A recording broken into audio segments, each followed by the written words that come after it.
We have Chip King and Stephanie Stalker. Continuing with SCSD2, yes, that's gonna take a little bit while to go. So, I think most everybody's been here from the previous forum, but just to reiterate, everybody relax, everybody be comfortable. It's very informal. Snacks and drinks are right back there on the table. You can get them throughout. Bathrooms are right through the double doors on your left. And in being informal and comfortable, just make sure we maintain respect and decorum. And one thing I didn't mention at the previous one that I had learned over these forums to make a point of is we're here to hear from them about them and not so much to demand from them or direct what we want them to say. And not that I'm expecting anybody to do those things, but it's just a good reminder to keep in your thoughts when you are posing your questions that we are here for them to share so we can learn more about them and why they're running and what their approach will be if they were to be elected to the board. So with that, I don't think I've left anything else out. I will go ahead and pray so we can get underway and get started. Father, we thank you that we continue to have this freedom and these opportunities. Thank you for these two coming and speaking and taking their time to meet with us, and even taking the time to campaign to serve the community as a greater whole. And I ask that you would give them strength and encouragement and wisdom and great clarity with their words tonight so that they can deliver their messages well and effectively, and that you would help us to ask the right questions so that we can learn what we don't and be equipped to be informed voters and to vote effectively as you would have us to do so. And we just thank you that we get to have this process. It's pretty amazing. Thank you for everybody that's here to participate, and may you bless this evening and help us as we go through it. In Jesus' name, amen. Amen. Okay, pass this off. You guys can just pass it back and forth. Thank you. Hi, I'm Stephanie Stalker. I'd like to thank the host here tonight at the forum, Shannon, for putting this on, Chip for joining me here on stage, and for all of you being here and your shared interest in the future of our district. I'm the mother of two and a creative director, and I believe that our public schools are one of our community's greatest treasures. I grew up here in Sheridan, a proud and active product of this district. I attended Meadowlark Elementary, Central Middle School when it was there, Sheridan Junior High, and Sheridan High School, graduating in 2003. I have had the unique opportunity to experience and benefit from our forward-thinking school system as a student athlete and musician, a community member, and now as a parent. I hold an environmental design and spatial experience degree from Art Center College of Design in Pasadena, California, and I've completed MBA coursework in strategic product and service development at INSEAD in Fontainebleau, France. I've spent the last 15 years shaping and reimagining global and iconic brands such as Disney, Hasbro, Yahoo, and numerous consumer startups. Currently, I'm a creative lead for the global brand marketing team at Twitter. I am passionate about the opportunity to continue Sheridan County School District 2's forward momentum in this new and challenging time. I have a vision for our schools to be supportive, welcoming, and enriching educational experiences, one where students and staff feel welcome in the physical space and in who they are, one where students are encouraged not to answer every question, but also to question every answer, one where we celebrate our teachers while fostering educational and personal growth opportunities, where open and respectful dialogue between educators, caregivers, and our community remains a standard, a vision to help assemble school experiences that provide our students with well-rounded education, rich with the resources, support, and springboard to achieve any dream. And to answer the frequently asked question of what makes me an excellent addition to the board, the answer is simple: I think differently. I pride myself on being impartial and informed by research with a holistic perspective. I'm an agile and innovative thinker, a passionate collaborator, and I thrive on solving complex challenges with many stakeholders. I have an open mind, an eagerness, and a willingness to learn, and I have a vested interest in the future of our community, as a proud alumni of this district and a parent of students in District 2. My life and career have always centered on fostering and building strong communities. whether creating brand campaigns, an event or experience, or building physical spaces that promote and encourage engagement. The work has always been informed and directly results from contextual and cultural cues, and never loses sight of the audience and community that it serves. And I want to be clear about what it means to be a creative director and why it's an ideal fit for a position on a school board.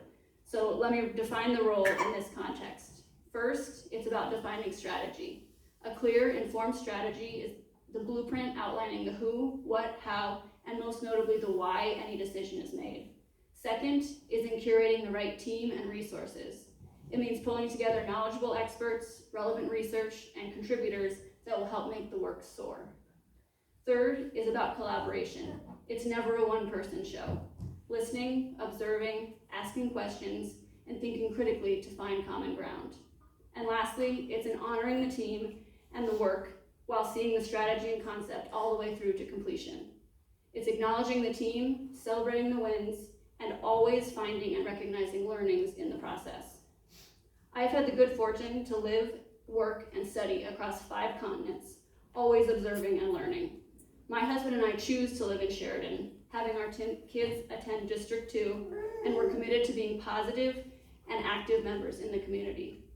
I thank you all again for being here and for your shared interest in the future of our district. I believe that schools are an experience, not just a place, and I look forward to building safe and welcoming environments for everyone who steps through the door at a Sheridan County School District 2 facility. Thank you so much. Okay. Mine isn't as well. Mine's gonna be rambling. Wow. My name is Chip King, and to echo what Stephanie said, yes, Shannon, thank you for putting this together, for reaching out. I think any opportunity that we as a public and we as voters can educate ourselves. We were talking in the back there saying that the scariest thing is you just see a name and go, oh, you know, I think I know that name, and they check the box. That is one of the scariest things that, that really can take place. I was born and raised here in Sheridan, and much like Stephanie said, I went to Coffeen Elementary, and Central was the only middle school. There wasn't a middle school. It was junior high, and the high school, which is now the new high school, and only the early building exists. And I graduated in 1986. I attended Sheridan College for far too many years. I quickly realized I am a lousy student. I did go on to the University of Wyoming, where I studied English theater. And then my wife of 26 years now got a job back here in Sheridan, and we've been back now for 26 years. We've raised one daughter. She's 21 and currently attending the University of Wisconsin at Oshkosh. I am a proud graduate of Sheridan High School, of the Sheridan County School District 2 program. I played little guy football, and then I discovered band, choir, and I took that route through junior high and high school. I still do direct for the Sheridan Civic Theater Guild, and I do help the YO when the opportunity arises. I'm just trying to think of some other things that tell you a little bit about myself. My grandmother, kind of going back to educational roots, my grandmother was a teacher in what is now Sheridan School District number 2. Only those that would be in their 70s or 80s at this point probably would have known my grandmother. She taught out at the Wakely School, which no longer exists, and Slack before moving into town. And my mother-in-law is a retired elementary school teacher, and my wife Tara is currently a 3rd grade elementary school teacher at Highland. So I do have some knowledge of educating, though not direct. I have worked with students in theater, directing, and teaching them the basic skills of stagecraft. So working with children is something that I do have some experience in doing. Echoing a lot of what Stephanie was saying. I mean, creating a safe, educational, fun environment for the students. They need to feel comfortable in not only answering the questions, but like she said, questioning the answers. My wife has a sign above her classroom door, and I don't know the entire quote, but the last line of the quote is, "We all can be teachers and we all can be students." And there is a time and a place for each of us to teach and for each of us to close our mouths, open our ears, and to learn. And I do appreciate all of you coming out, wanting to learn about the two of us and how maybe we might serve this community, serve this the school district the best way that we possibly can. And like I said, mine was a little more rambling, but I'm ready for any questions that we've got going. Okay, first question?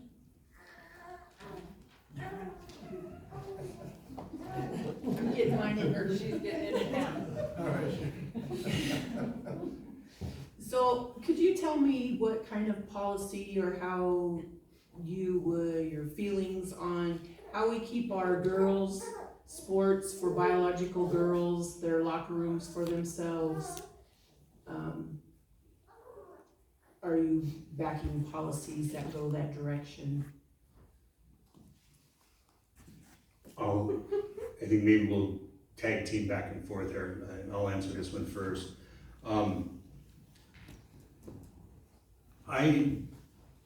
I have no direct knowledge of what the current policy on that is. I really truly don't.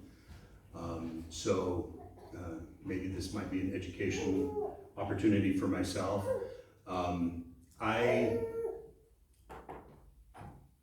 That is such, for me, with a theater background, that's a tough question to answer, because I have seen people thrive being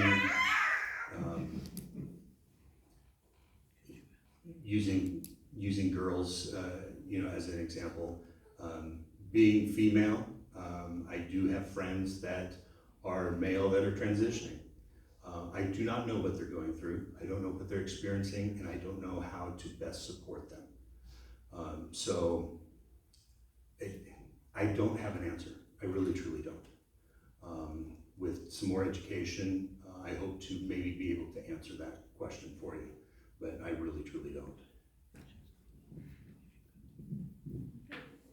Thanks. I would echo that. I don't think this is a black or white situation. I think there's a lot of gray area here. It's certainly something that might come up and need to be addressed. I also think that it's part of a much larger conversation. So to back out a bit, our job is to make schools, well, they should be and should continue to be safe places. And that means that our students need to feel comfortable in the physical space and in who they are. And our job is to provide the appropriate facilities to ensure the safety and security of all of our students. And we might need to be flexible in how we achieve that. So I don't think there's a specific answer to what works or what doesn't. I think we can gather the appropriate information. I think we can look to what's working in other places, work with the community, and make sure that we come up with a solution that works for us, while making sure that that safety and security for all of our students is top priority. Thank you.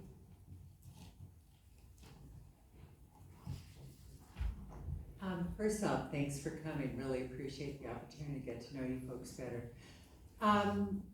I asked the candidates earlier, I strongly feel that cell phones on campuses have really added to the bullying to our kiddos, and I think it's terribly inappropriate. my own personal feeling. What, do you folks see policy on that, or what's your feeling?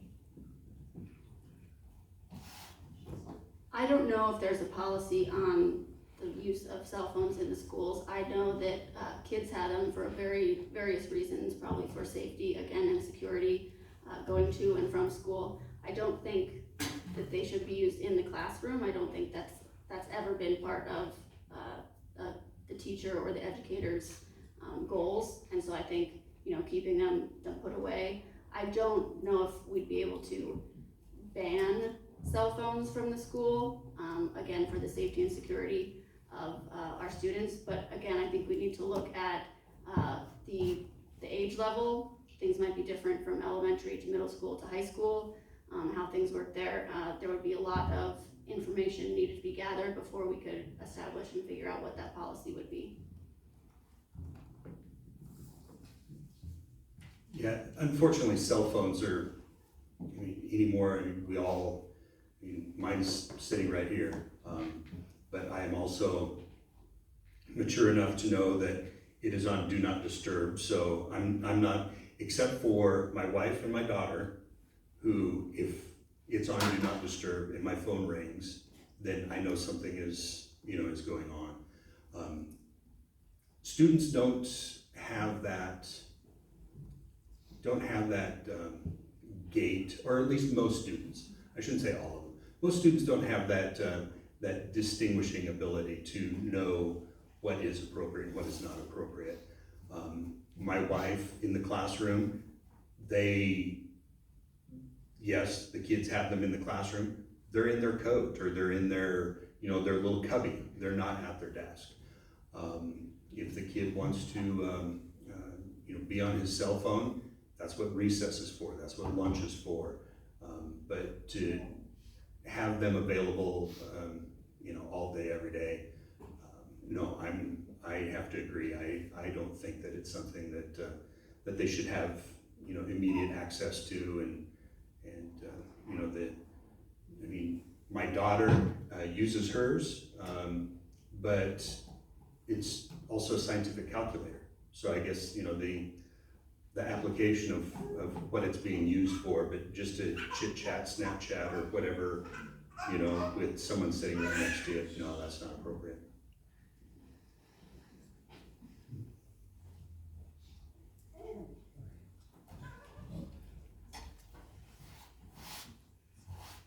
Again, echoing the first two questions, thank you both for coming out.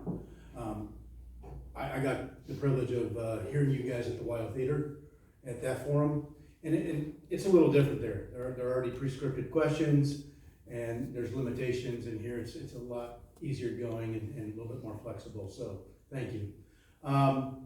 So positive behavioral intervention system, PBIS.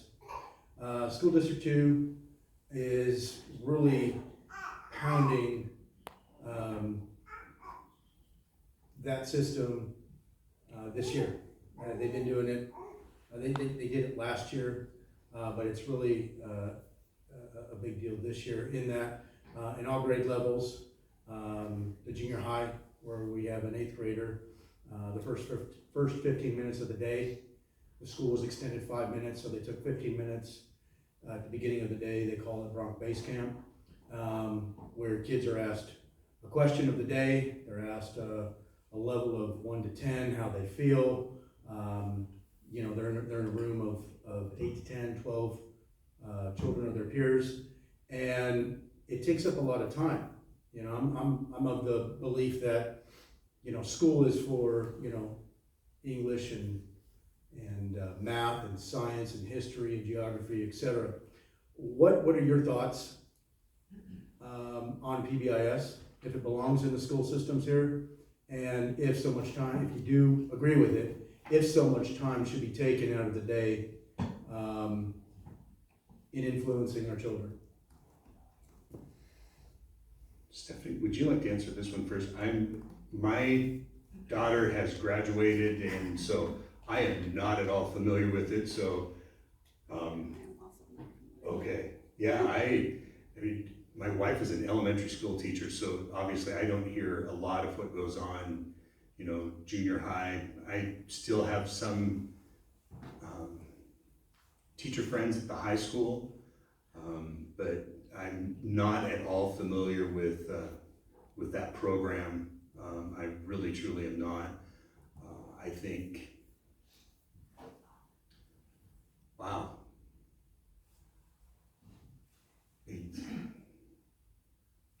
I honestly don't know. I really, truly don't. I don't know how to answer that one way or the other. If it is taking away from class time, maybe it's something that needs to be looked at.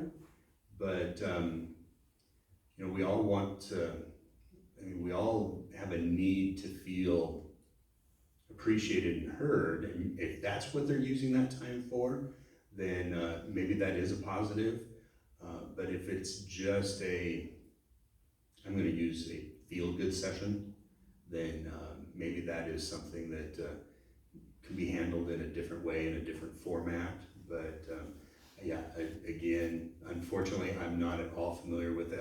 I don't have a school-age kiddo going through the system anymore, so I really, truly don't know. Yeah, I unfortunately would echo the same thing. I'm not familiar with that program at all. But as Chip said, as a lifelong learner and student, I would love to dig into it. I'd love to gather all the amount of information from the educators, from the school board, from the research that they've used to put that in place, and really look at it, see what's working, what's not. Maybe there's something similar that needs to be done in the school. Maybe there are tweaks to be made, but I again don't know that. I'm not super familiar with that program as it is.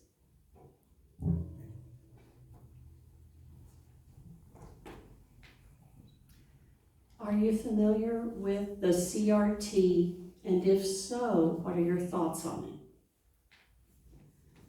I am familiar with the term CRT, and to my knowledge and understanding, the state of Wyoming does not have critical race theory as part of its curriculum. So to that, I will say two things. One is students should be encouraged not only to answer every question, but to question every answer. And public education, at its best, gives students the foundation of knowledge and skills to make up their own minds. I asked my wife this question, this was months ago at this point, and her answer to me was, it's nothing that we teach. We teach U.S. history, and we're not going to make someone feel bad about what their great-great-great-great-great-grandmother or grandfather did when they came to this country.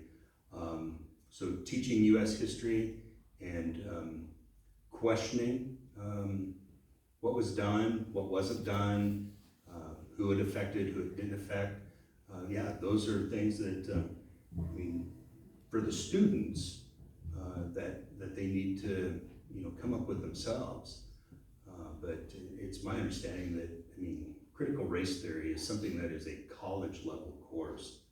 And I think it's a red herring that was thrown out there for all of us to start following rather than, concentrating on what is really important in the classroom. So, yeah, I teach the history, but geez, don't make them feel bad for, whatever happened way back when.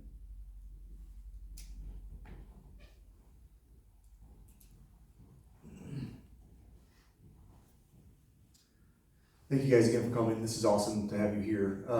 My question more pertains, I guess, to the board side of things, more specifically in that there are outspoken candidates on quote unquote both sides of the aisle. This is a nonpartisan thing, obviously, but when I say that, I say the good thing that's come out of the past 2 years or so from the pandemic and whatnot is parents are a lot more involved in their child's education and board meetings and things like that. That being said, a lot of the candidates are super happy with the decisions the board has made over the past couple of years, and they want to maintain the status quo of what the board has been doing and kind of fall into that. with what that is, and there's other candidates that are very much, I want to see a little bit more changes, or a lot of bit more changes in what the board has done. To the obvious fact of masking or not masking the kids, vaccines, the right to those type things, and what that looks like for them, the decisions that were made, a lot of parents felt like it was taken away from them. So to maintain status quo, what the board has done versus changes, where do you guys fall in the spectrum of that?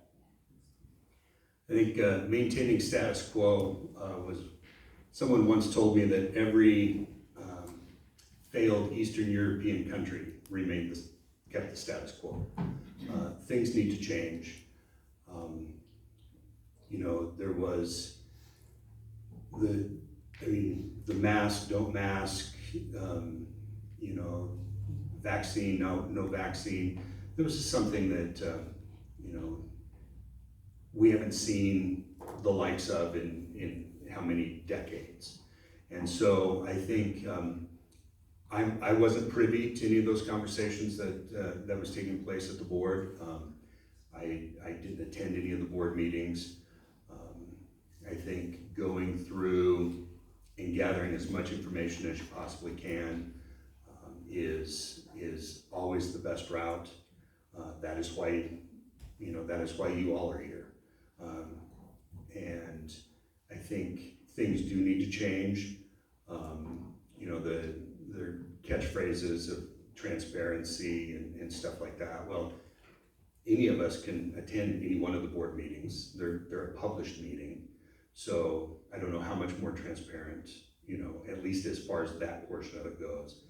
But getting policies and procedures in place, looking at policies and procedures, how can they be tweaked, what needs to be changed, what needs to be kept, what needs to be, I'm not a huge fan of saying thrown out, because a policy was put in place at some point for some reason. Is that reason still relevant? Can that reason, can that tweak take place? And so, the next thing that comes around the corner that, is shutting things down, maybe they're a little more prepared. And I shouldn't say they, but we as a board, as a community, we're a little more prepared. We've educated ourselves on what is going on. And I think, status quo, I've never been a fan of status quo. If you're only doing what you've ever done, you're never gonna change. And, look at Kmart and Sears. Really,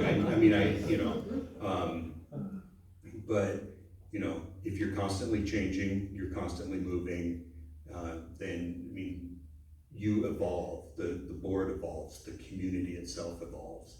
And to me, I think that is, that's key to part of the success of the students, the parents, the community, is changing, getting people involved, and coming together and talking about it, seeing what's going on.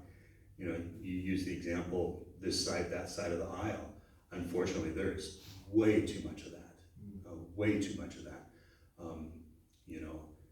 Cindy and I may not agree on everything, but we're going to agree on enough things that we can sit down and talk and be respectful of each other. And I think that is kind of what was missing these past couple of years, is the back and forth respect. And I hope that is something that does change. My focus would be on today, moving forward. So learning from the past and always evolving and moving forward. I think that does mean that change will occur. I don't know what that looks like, what change looks like, but I know that evolution means change, and change is always a good thing.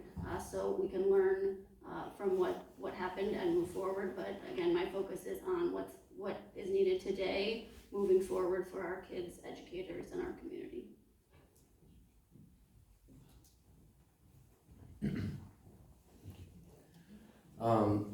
Again, thank you both for coming tonight. It's hopefully a nice break from the You've got 5 seconds left kind of answers. It is nice to give a little bit more of a, to pause for a moment and ponder a question, knowing that you're not using part of your 45 seconds.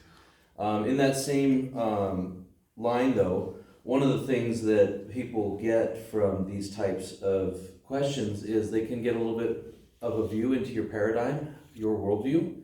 And so I had a question for you on that line. And it's, do you see yourself primarily as a representative of the community or as a representative of the school board? Some start off seeing themselves as community reps, but experience pressure to be spokespeople and advocates for the district that might change their worldview or their paradigm on the position later on. So that's my question to both of you. Thank you. I believe the role on the school board is to be a representative of the best interest of the kids, the educators, and the community. That is the job. Yeah, I've had the benefit, I've served on a few small nonprofits, and when you're an actual nonprofit, you do want to go out and you represent that organization. I would like to think that I wouldn't get caught up in the politics and the board representation. My goal has always been, challenge the students, support the teachers. Both of those are going to equal a successful community. I preface that answer with, I would like to think I would, until I'm actually in that seat and I'm presented with, A topic or B topic, and trying to sell that to the community. I don't think that's, I would like to think I'm not signing up to be a salesman for the board. Well, if I may, just a quick follow-up question, and as a point of clarification, would you sacrifice a healthy discussion or a debate in favor of showing unity or presenting a unity on the board? I think at the end of the day, a healthy debate, healthy discussion is always good, always good. The outcome may not be what is wanted by, group A. Group B is going to be thrilled with the discussion or thrilled with the outcome. But yeah, healthy discussion, and you have to look at different points of view. My point of view of something may possibly be different than your point of view, different than her point of view. But if we all can't sit down and have a decent conversation, then everything is lost. I mean, the students have lost, the faculty has lost, the community has lost. And unfortunately, being red, being blue is not, I'm gonna go off on just a little tangent. I knew that things were a little awry. I worked for First Interstate Bank for 15 years, and I got a fantastic opportunity to go out to Washington, D.C. with Wyoming Bankers Association. And not until I sat down in Senator Enzi's office, and mind you, in high school, I worked, and my mother worked for the Enzis at Enzi Shoes. And the Mike Enzi that was in that office was not the Mike Enzi that I had worked for 20 years earlier. And it is because of this side of the aisle, that side of the aisle, and you're not gonna sit down and talk to people. And so healthy conversation has got to take place. Sorry about that. No, you did great. That was awesome. Yeah, I think conversation is crucial. I as a creative director and in my role, I am always working with multiple stakeholders, different points of view. The conversation and discussion are what push us forward and make us open our eyes to different perspectives. It's combining all of those things is what drives us forward. And I think as a board, the open conversation is always welcome. Transparent discussion, respectful collaboration. At the end of the day, the board does act as a unified body. And so gathering all that information, having those discussions, reaching a consensus as the board, and then putting forward that unified result.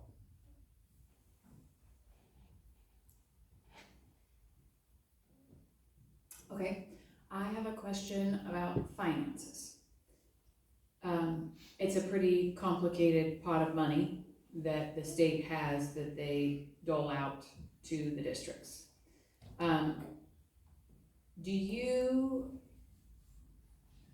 Shoot, now I gotta decide which question I'm gonna ask. Just remember the second one.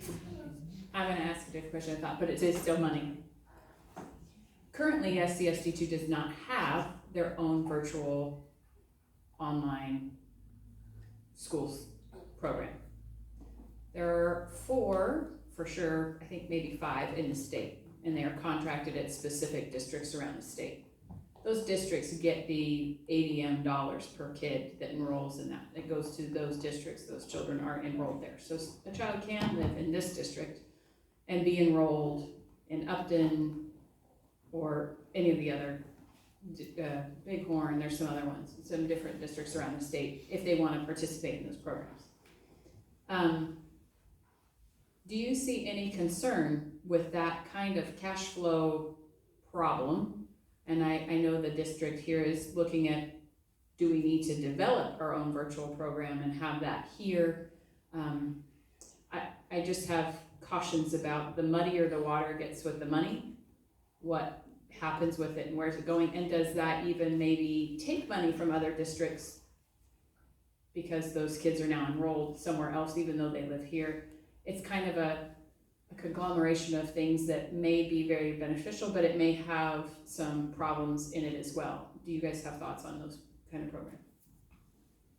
I think that all students deserve the access to quality and enriching education.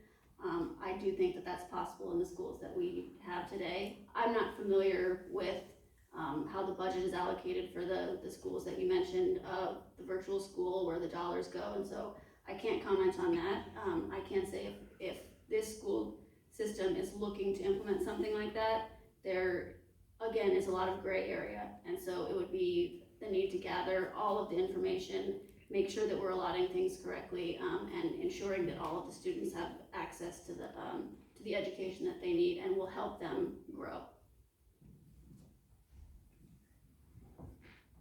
I have just one of my nephews is doing the virtual academy. He is currently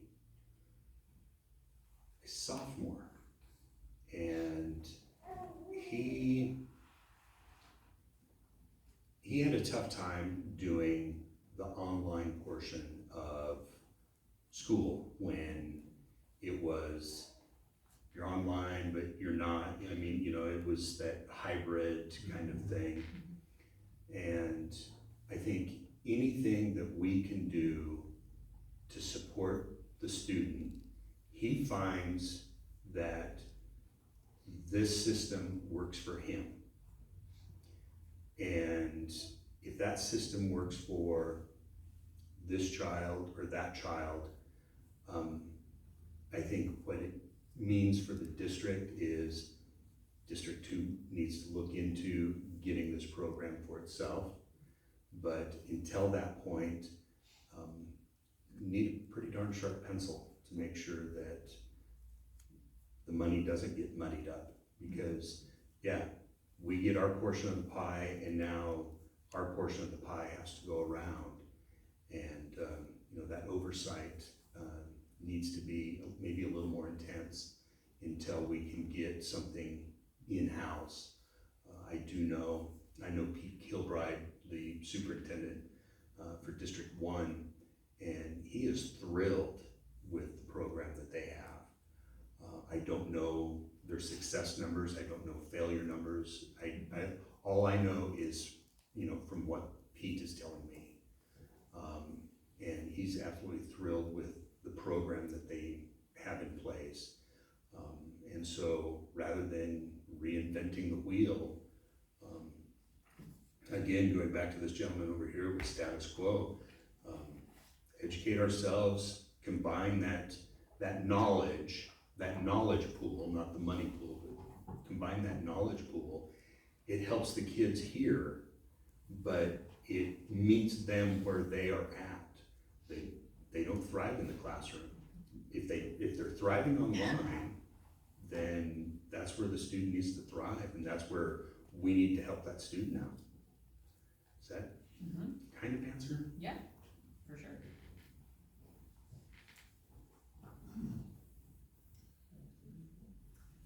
Back again.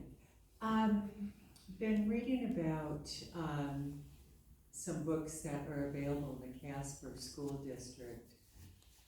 They're sexually exploitive. I believe they're available in the libraries for either the junior college or the junior high school or the high school kiddos. I don't know if that's happening here. If it is, what's your position on that? I was speaking with the current board president, and she said that there were some books that were brought up to them that were at the high school that some parents objected to, that, and it sounds like much the same line. They were very explicit, and one of the board members went to the high school and checked out the book and came back to the board meeting with the recommendation, these books do need to be pulled. So it is, I'm not one to want, especially at high school age. Junior high, a little more restriction, elementary school, there's gotta be some age appropriateness to it. But I'm not one that wants to, I think taking books away in the whole is never a good thing. Now, there are books that are not appropriate, that I wouldn't want my daughter to read, and those are discussions that you have at home. Education begins at the house. What is right, what is wrong, what is ethical, what is moral, and I think that the more attention that is brought to some of the books that are objectionable, the more those books begin appearing. And I think a review of the material is appropriate, but that is also what your librarian, your library sciences and stuff are about. But I do know for a fact that this current board did find that the books that were brought to their attention, they also found them objectionable. And I have been told, I do not know, I have been told that they have been pulled because they felt that, it was not appropriate.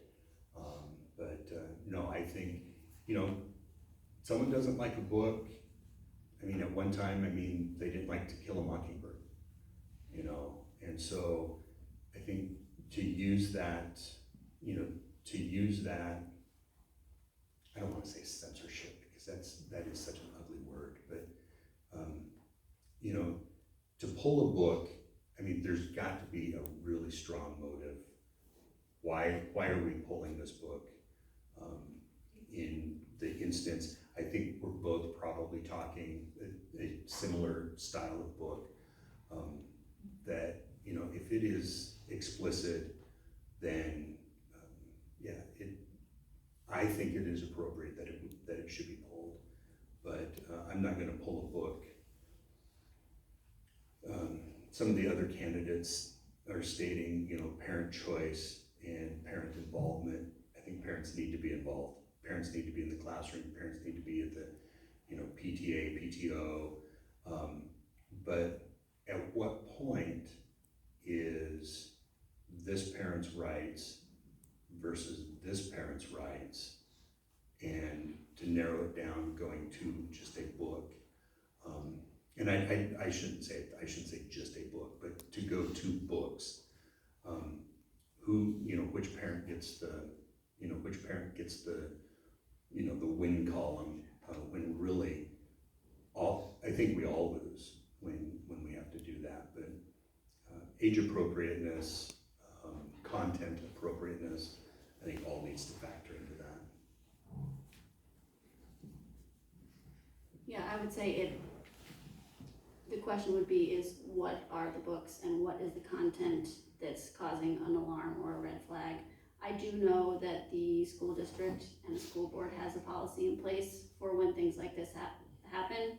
It can be brought to the board, they will investigate. There is a series of, a process to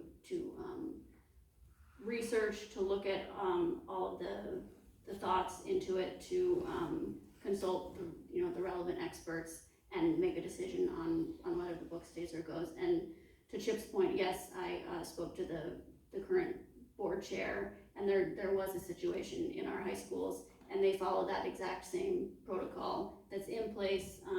They investigated with the library at the high school and followed the process, and the books were taken care of.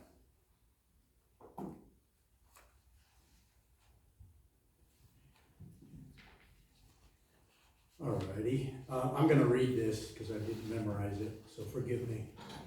Wyoming Statute 14.2.206 is a protection of parental rights.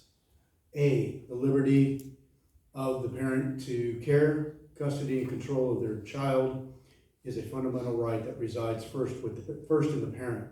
And B, the state or any agency or political subdivision of the state shall not infringe the parental rights as provided under this section without demonstrating that the interest of the government as applied to the parent or child is compelling state interest addressed by at least the restrictive means. My question to you both is, what does that mean to you? And as an elected official on the school board, what is the difference in your accountability versus the accountability of the subordinate of the superintendent? So it's two questions.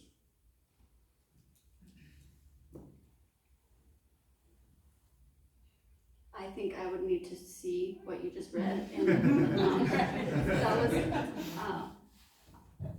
was a lot. In order to formulate a proper answer and answer your question carefully and thoughtfully, I would need to read that, think it over, and come back to you. I'm not prepared to provide a solid answer with that information. Shorten it. You have something? So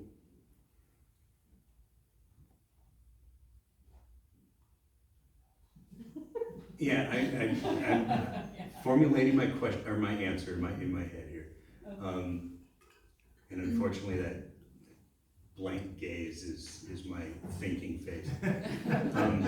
So I think this statute has come up several times because of the mask mandates, and the board, under advice of, I'm going to assume Ian Hunter at the time was the county medical director, and so I'm going, I wasn't at any of the meetings, any of the conversations, so, I'm gonna keep saying, I'm going to think, but acting in the best interest of the community as a whole, and in this instance, my definition of community is the schools.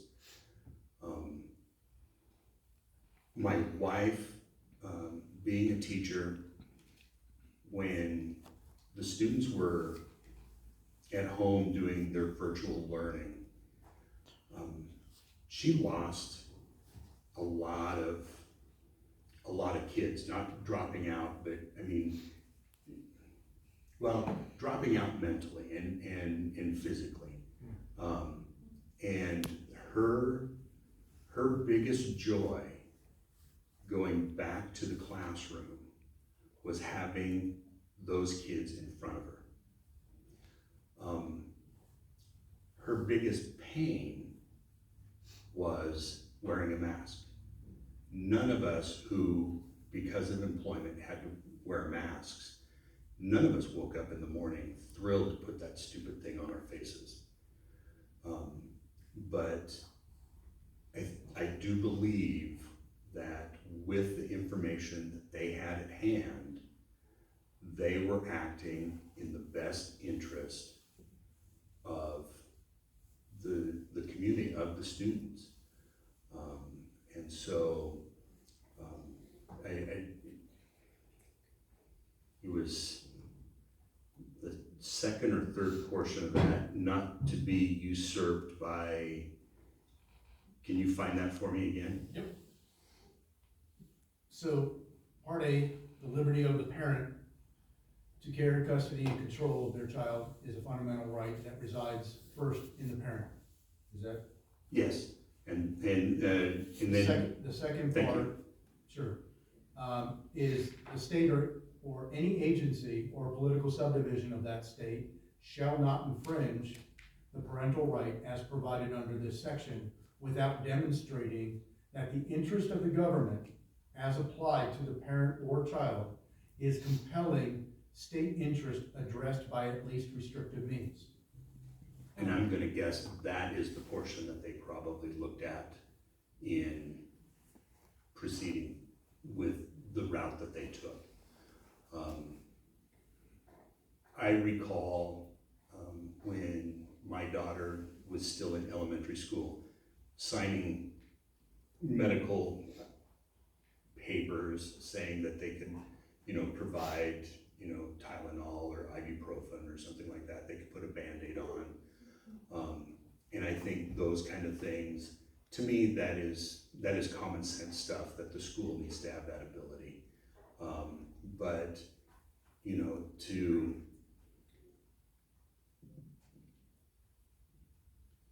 to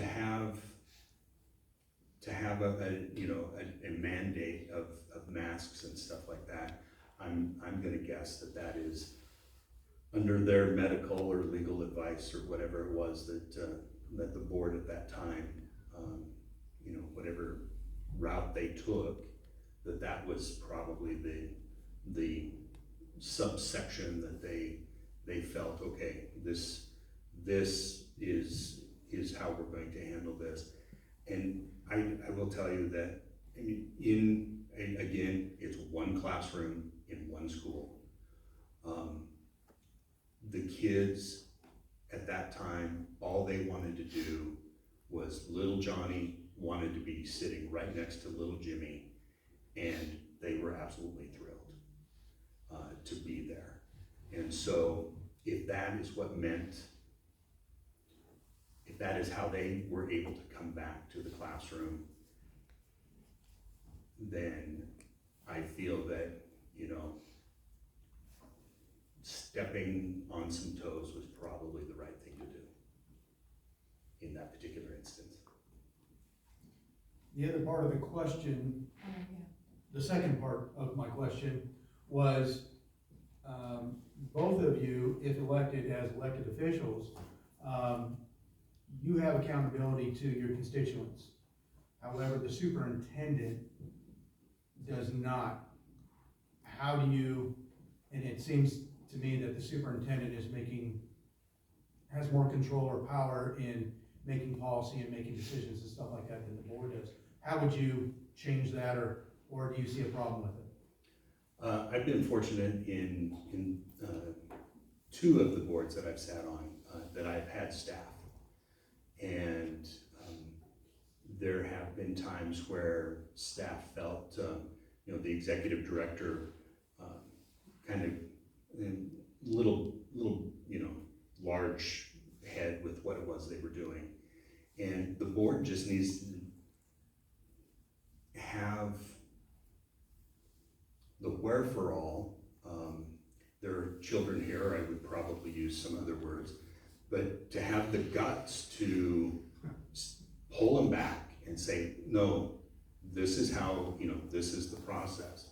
The superintendent is the day-to-day, the face, needs to be around, needs to be seen, needs to be implementing and putting forward the policies that the board implements. The board should listen and take advice from the superintendent, from the teachers in the classroom, from the janitors in the building, and form those policies for that. And if you have a superintendent that is kind of running a little roughshod, then sit down and an adult conversation needs to take place. I work at Home Depot, and that's the first step of discipline is an adult conversation. And it doesn't have to be a comfortable conversation either. But yeah, an adult conversation needs to take place, and a reminder of rules. So I have, forgive me, I keep looking down because I have some notes here. Just to speak to the relationship between the board and the superintendent, and it is a relationship and it is a partnership. So the role of the superintendent, in my eyes, is to serve as a senior leader of the school district, working in collaboration with the school board, keeping the sights set on the bigger picture while managing the day-to-day operations according to the provisions, laws, and the board policies, directions, and decisions. So it is a partnership, it is a collaboration. They are working together for the greater good of the community. Neither is acting on their own. It is a partnership.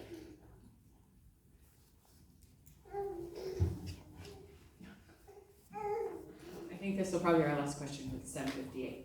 And it's a short one, so I think we can make it in 2 minutes. I do believe that a person's belief system, their worldview, does shape and color what they see, the decisions they make, and the choices they choose for themselves and in a position, what they may or may not choose for others. Can you guys give me what that would be for you? What your worldview is, if you have a belief system, a faith system, whatever that is, can you explain that or describe that?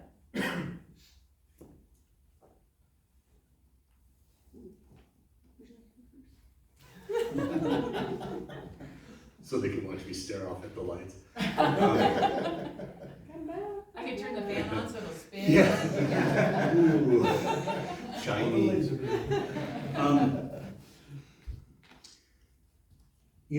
I was very fortunate. Like I said, I was born and raised here in Sheridan, and my parents brought me up. My father, though a registered Democrat, you would not find a more Republican Democrat in anywhere. And he was brought up on the Santee Indian Reservation, very northeast Nebraska, and they moved to Guernsey, and he worked in the Sunrise Mine outside of Guernsey. And so with that, my grandmother on my mother's side was a teacher, and so I kind of have two different angles in growing up. And for a long time, sadly, my worldview was, Sheridan, Wyoming. I did not know my first black person until high school, and I used the singular. Marty Palmer, a friend of mine he now lives in Alaska. So my worldview was very limited, but I fell into music and theater, and I got a very quick education. It was the International Theater of the Deaf. I was a sophomore in high school, and everybody left but myself, 2 other students, and their technical director, who was deaf. And they do that intentionally. And it is so you can learn how to communicate with others without speaking their language.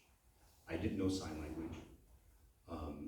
And so he may have been across the stage, and how we had to get his attention was beat on the floor. And then after high school, I was helping out at the new high school, and Don Cherney, who was blind, came in, and he was tuning the piano for the musical that was taking place. And I hollered down at him, "Don, I'm going to turn the lights off here." Just let that one soak in. And so, theater, because then meeting others and seeing others and experiencing others, learning how at a basic level to communicate with deaf people, learning, Don was so appreciative of the fact that I forgot that he was a blind guy sitting in the middle of the stage. And then going to the University of Wyoming and doing theater and meeting people from other countries and meeting people that don't have the same belief system that I have. Different value systems, and just learning how to, get along that way. And then my wife and I just this summer spent a week in Iceland and a week and a half in Scotland. Now, those are 2, different countries, but, it's still a white country. And so learning to communicate with people who English is not their primary language, and when you don't understand, and I should say English isn't their primary language in Scotland either, needing to have them repeat a lot of times what they were saying, and they understood that they are difficult to understand. So my worldview is still small but growing, and embracing those who are different than I am, and maybe taking a little bit of what I've learned from them, and I hope to hope that changes me enough that as I'm educating or talking or teaching or mentoring, that I can pass that on to someone else. Stephanie, who has certainly been to more parts of the world than I have, I think she has a much broader worldview than I do. But I would never in a million years change what Sheridan, Wyoming did for me growing up, and my little narrow worldview here in Sheridan. Yeah, I've had the good fortune of being able to spend time living, working, and studying across 5 continents, multiple countries, keeping my eyes open, learning, observing, bringing it all in. I love learning from other people, and so I think that's kind of how I approach my life, my work, is keeping my eyes open, being welcoming and open to new ideas, and allowing that to help drive me forward.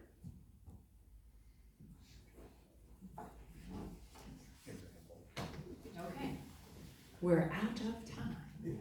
Thank you guys for taking all of our questions. Thank you everybody for the questions.